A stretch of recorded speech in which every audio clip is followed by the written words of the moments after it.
जय Hind and hello guys, स्वागत है आपका आपके अपने YouTube चैनल ज्ञानदेह होस्ट में। और इस वीडियो में मैं आपको बताने वाला हूं nuclear power corporation of India limited यानी कि NPCIL stipendiary trainee online form 2024 के बारे में कि कैसे आपको इस नई वैकेंसी का फॉर्म फिलअप करना है। तो वीडियो को देखते रहिए, यहाँ पर आपको राशन से लेकर प्रिंट तक पूरी जानकारी दी जाएगी।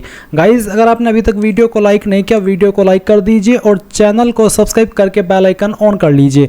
उसके बाद में जो लिंक मैं आपको इस वीडियो के डिस्क्रिप्शन में दिया हूं, ये आप ओपन करिए।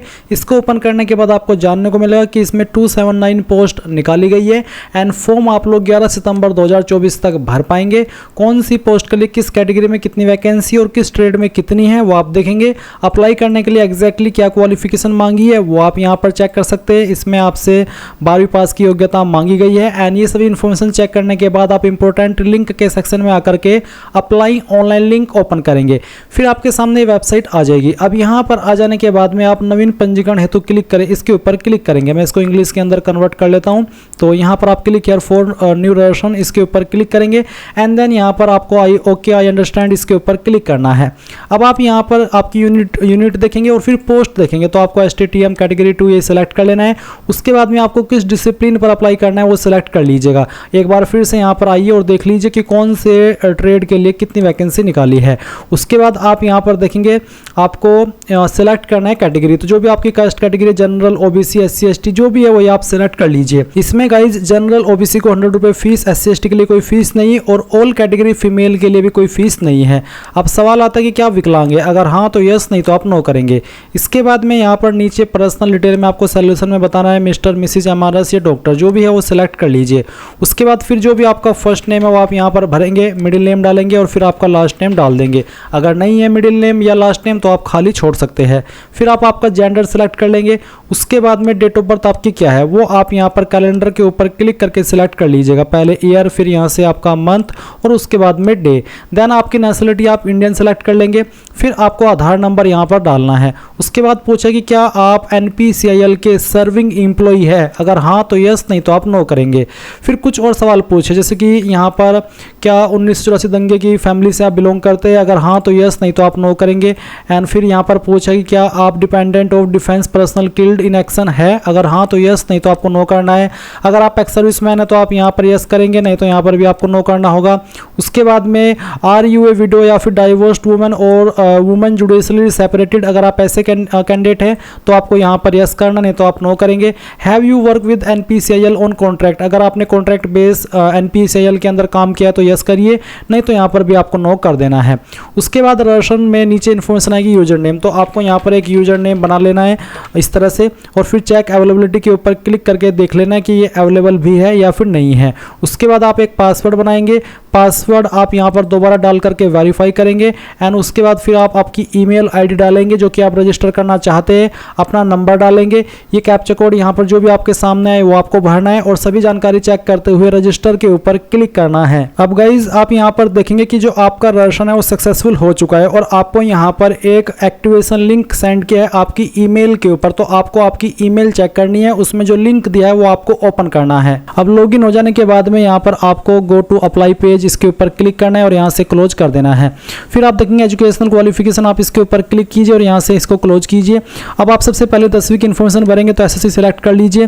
फिर कॉलेज इंस्टीट्यूट, आपने कौन से कॉलेज इंस्टीट्यूट से आपकी जो 10वीं वो पास की है उसका नाम आपको यहाँ पर बताना है एंड फिर आपको यहाँ पर आपका बोर्ड का नाम बताना कि कौन से बोर्ड से आपने आपकी 10वीं पास की है। इसके बाद गाइज यहाँ पर आता है मंथ ईयर ऑफ इनरोलमेंट, यानी कि आपने कौन से महीने और कौन से ईयर के अंदर 10th के अंदर इनरोल किया था, नामांकन किया था, तो वो आप यहाँ पर सेलेक्ट करेंगे। अब कुछ का सवाल होगा कि सर मुझे एग्जैक्ट तो मालूम नहीं, तो मैं आपको एक एक्सपेक्टेड बता दूं कि आप एक एक्सपेक्टेड डेट दे सकते हैं और इसमें आपको सिर्फ 1 साल का ही अंतर रखना है। जैसे कि अगर आपने आपकी 10वीं 2016 में पास कर ली थी, 17 में पास कर ली थी, 20 में पास कर ली थी, तो जो उसके 1 साल की पहले की डेट है वो आप यहाँ पर सिलेक्ट कर लीजिएगा डेट ऑफ इनरोलमेंट में। और फिर जब आपने पास कर ली थी वो साल, वो महीना और जो साल है वो आप यहाँ पर सिलेक्ट कर लीजिएगा। तो 1 साल का इसमें आपको गैप रखना है, ज़्यादा नहीं। और फिर आपकी जो परसेंटेज थी 10वीं के अंदर वो आप यहाँ पर भर दीजिए। अगर CGPA में नंबर थे तो आप उनको परसेंटेज में कन्वर्ट करके यहाँ पर भरेंगे। अब आप 12वीं की इन्फॉर्मेशन भरेंगे, फिर आपका डिसिप्लिन बताएंगे। इसके बाद आपको बताना कि आपने कौन से स्कूल कॉलेज से की, आपका जो बोर्ड है वो क्या था, mode of study full time, part time, correspondence, full time यानी कि रेगुलर, तो आप बता दीजिए। फिर किस महीने के अंदर आपने इनरोल किया था वो आप यहाँ पर बताएंगे, और किस साल के अंदर आपने इनरोल किया था वो आप यहाँ पर बता देंगे।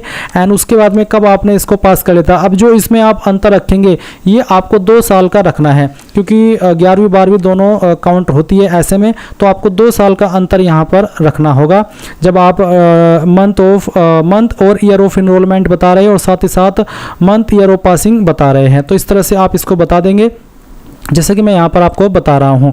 अब उसके बाद आप यहाँ पर आपकी परसेंटेज डालेंगे, फिर आप नीचे आएंगे। नीचे आने के बाद में आपको यहाँ पर नीचे बोला है कि please specify the date of notification of result issue of final marksheet for HSC, यानी कि आपकी जो फाइनल मार्कशीट है 12वीं की वो कब जारी हुई थी वो डेट आप यहाँ पर सिलेक्ट करेंगे। तो पहले आपको जो ईयर है वो सिलेक्ट करना है, फिर यहाँ से गाइज आपका जो डे है सॉरी मंथ है वो आप यहाँ पर सिलेक्ट कर लेंगे, और फिर यहाँ से इस तरह से डे, ये मैंने आपको सैंपल के लिए भर करके दिखाया है, आप आपकी रियल इन्फॉर्मेशन भरेंगे। फिर do you have English as one of the subject, क्या आपके पास 10वीं के अंदर इंग्लिश या 12वीं के अंदर वन ऑफ सब्जेक्ट इंग्लिश था, अगर हाँ तो यस, नहीं तो आप नो करेंगे। फिजिकल स्टैंडर्ड में आपकी हाइट सेंटीमीटर के अंदर कितनी है वो आप यहाँ पर लिख दीजिए। वेट आपका कितना है वो आप यहाँ पर लिख दीजिए। फिर आता है लेवल ऑफ कंप्यूटर लिटरेसी, तो इनमें से क्या क्या चीज़ आपको आती है वो आप यहाँ पर इस तरह से बता दीजिए। एंड उसके बाद आपको यहाँ पर नीचे की तरफ आना है और आप देखेंगे अदर क्वालिफिकेशन, तो अन्य कोई क्वालिफिकेशन है दे दीजिए, नहीं तो आप save and proceed to next step इसके ऊपर क्लिक करेंगे। अब आपके सामने यहाँ पर पोस्ट क्वालिफिकेशन वर्क एक्सपीरियंस का सेक्शन आता है, तो अगर आप ऐसी पोस्ट पर अप्लाई करें जिस पर एक्सपीरियंस चाहिए तो आप एक्सपीरियंस की जानकारी भरेंगे, नहीं तो आप इसको खाली छोड़ेंगे और save and proceed to next step इसके ऊपर क्लिक करेंगे। और यहाँ पर आएगा आपके सामने पर्सनल डिटेल, जहाँ पर आपको आपका फादर नेम डालना है, आपका मदर नेम, मैरिटल स्टेटस बताना है, मैरिड अनमैरिड सिंगल जो भी है वो आप यहाँ पर बताइए। रिलीजन आपको आपका सिलेक्ट कर लेना है। उसके बाद में आप यहाँ पर देखेंगे मदर टंग यानी कि मातृभाषा आपकी कौन सी है वो आप यहाँ से सिलेक्ट कीजिए। तो ये सिलेक्ट करने के बाद में आप देखेंगे स्टेट, तो कौन सी स्टेट के आप निवासी है वो स्टेट आपको सिलेक्ट कर लेनी है। इसके बाद में आर यू रजिस्टर्ड, जो एम्प्लॉयमेंट रोजगार कार्यालय होता है क्या आप उसके अंदर रजिस्टर्ड है, अगर हाँ तो यस, नहीं तो आप नो करेंगे। और फिर यहाँ पर आपको आपका एड्रेस देना है, एक तरफ प्रेजेंट एड्रेस और दूसरी तरफ परमानेंट एड्रेस, तो पूरा एड्रेस आप यहाँ पर भरेंगे। डिस्ट्रिक्ट के सेक्शन में आपको यहाँ पर आपकी डिस्ट्रिक्ट लिखनी है, स्टेट लिख देनी है जो भी आपकी स्टेट है, फिर जो आपका पिन कोड है वो भी आपको यहाँ पर डाल देना है।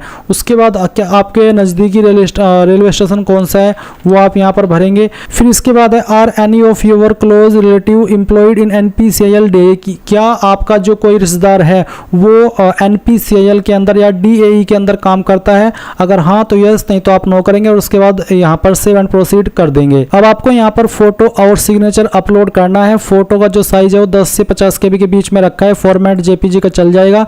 तो आप यहाँ पर जो सैंपल है वो भी देख लीजिए कि किस तरह के फोटो एक्सेप्ट किए जाएंगे, तो आप यहाँ पर देख ही सकते हैं इस तरह का फोटो एक्सेप्ट होगा और किस तरह एक्सेप्ट नहीं होगा वो भी आपको यहाँ पर दिया है।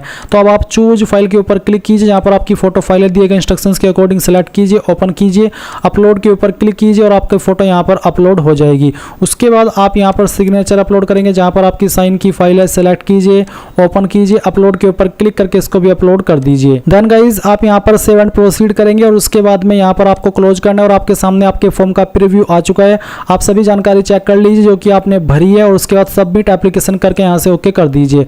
अभी आपका फॉर्म सबमिट हो जाएगा। आप देख सकते हैं आपको एप्लीकेशन नंबर मिल चुका है, नंबर आप नोट कर लीजिए और वैसे मैसेज के माध्यम से भी सेंड कर दिया जाएगा। अब आप ओके करेंगे। जो कैंडिडेट इस फॉर्म को जनरल OBC से भरे उनको फीस भी जमा करनी होगी, SC ST के लिए कोई फीस नहीं है, इसलिए वो डायरेक्टली प्रिंट एप्लीकेशन फॉर्म के ऊपर क्लिक करके यहाँ पर इसको प्रिंट कर लेंगे। अगर प्रिंटर नहीं है तो सेव एज PDF के ऊपर क्लिक करके इसको PDF के रूप में सेव कर ले और बाद में आप इसको प्रिंट करा लीजिएगा। तो गाइज इस तरह से आप NPCIL stipend trainee and other post online form 2024 को भरेंगे। So thanks for watching. जय हिंद।